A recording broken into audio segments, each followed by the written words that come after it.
Herkese merhaba arkadaşlar, kanalımıza hoş geldiniz. Barış Arduç'un kiracısıyla başı dertteydi. Mahkeme Barış Arduç'u haklı buldu. Oyuncu Barış Arduç, kiracısı 3 ay boyunca toplamda 50 bin lira eksik ödeme yaptığı üzerine icraya başvurmuştu. Geçen günlerde görülen duruşmada mahkemede Arduç'u haklı bulundu. Barış Arduç, İstanbul Beşiktaş'ta oturan kiracısıyla geçen yıl mahkemelik oldu. Kiracısının kira bedelinin eksik yaptığını fark eden Arduç bu durumu kiracısına iletmesine rağmen herhangi bir olumlu dönüş alamadı.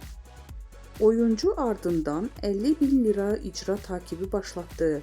Ancak kiracısı bu takibi itiraz etmesi nedeniyle Barış Arduç İstanbul Sülh Hukuk Mahkemesi'ne itirazını iptali için dava açtı. Arduç mahkemeye sunduğu dilekçede 3 ay boyunca eksik ödeme yapıldığını ifade etti.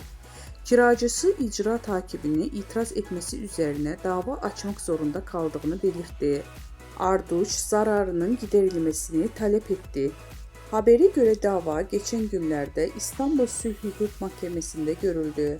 Mahkeme Barış Arduç'u haklı bularak kiracının eksik ödemeyi yapmasını hükmetti.